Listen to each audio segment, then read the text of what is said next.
it's JP with Zlurpcast Studios. Thank you so much for backing Deathpath. If you have not backed it and you're waiting to buy it, soon you will have access to the Deathpath store, Zlurpcaststudios.com. You can buy the game, all the accessories. But I wanted to do not an unboxing video, but more of an out-of-the-box unboxing video. Kickstarter backers are getting their stuff right now, which is great. I love the excitement online. Feel free to tag @DeathpathGame or #DeathPath, whatever you want to do to help get the word out there. We appreciate it. But I wanted to do a quick video to go over the different components inside the box so you know what everything is. The D8s and D12s, these are the weapons in the Deathpath. So you have the gold D8s. You get 4 of these in the main box set. These are the power knucks. Once again, non-sequential. So we got a 2, 4, 3, 5, 4, 5, 3, 4. So we talked about that in previous videos as far as the rules go and why the dice are numbered that way.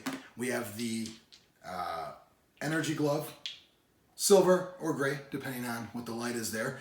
So that's also a D8. It's a one-handed weapon. All the D8s are one-handed weapons. So when you're playing Deathpath, you get the item deck. And the item deck, when you flip over a weapon, it'll tell you what dice to use and what the additional effects are, if any. Like, will cause a disarm in addition to any hits or something like that. It'll say it on the card. Then also in the main box set, you have the stun blade, which is a D12. And so again, non-sequential. And you have the energy, the fusion staff, by the way, which I didn't blow this out. Backers are getting these baggies with all kinds of cool stuff. And remember, if you back the game, you get some add-ons in there. We'll talk about that. So the fusion staff is the D12 that is also non-sequential. A lot of ones on there, you can see, if it focuses in. And also a lot of high numbers too. High risk, high reward on the fusion staff. So then all the backers also get 1 Hell Whip dice, and the card, of course, will be in there as well too. That causes some additional effects besides the damage that's on there.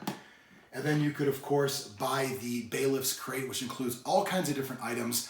Bailiff's Comlink, Magic Zlurpee, more powerful booms like explosions, traps, more powerful stims to increase your life, and also new weapons. So we have the fire daggers, there's 2 of those in the Bailiff's Crate, and 1 of the electro flail in there as well. So I wanted to show off the weapon dice first.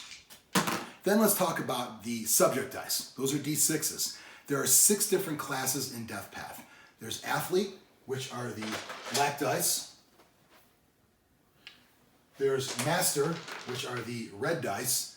And that's in the base game. You get Zojoxer, who's an athlete, and Mizzy Pizzone, who's a master in the base Deathpath game. There is also the green dice, which represent the militant class. Kickstarter backers get Agent J in the game, a Kickstarter exclusive, which is militant. And of course the brown dice, which is for the ruffian, sort of the rogue of the different character classes. Kickstarter backers get Brix Chell, who is a ruffian character. And then there's also the brawler dice, which are blue, and the beefy class, which are yellow. So those are 6 different character classes. You can add on different character packs on the website. Kickstarter backers get a special price. Otherwise, normal retail price is $14.95 for 2 characters in there, which gives you the character card, the subject card itself, which will be this size with their info on there, and also the 3 appropriate dice. Lastly, I want to go through the different symbols on the dice. People were asking a little bit about that. So there's always going to be a hit dice, which is going to be a number of single swords on there. So this is the master. If you see on this one, there are 2 blanks and 4 hit successes. There is the crit dice, which are 3 swords. So this one, there are 1, 2, 3, 4 blanks and 2 successes. And then the defense dice, which this is the one that has the most variance on it. So the master has a block on this side, an evade on this side, and a disarm on this side. So depending on the character, you may have, for example, the athlete defense dice has an evade and a block, and that's it. The rest are blanks. More offensive than defensive there. If you have any questions on the components in the game, whether the, something with the rulebook itself, the punch-out tokens that represent the health, the box, the cards, the different decks in there, and of course the dice, Let's not forget that cool coin that Kickstarter backers are getting. Pretty awesome, right?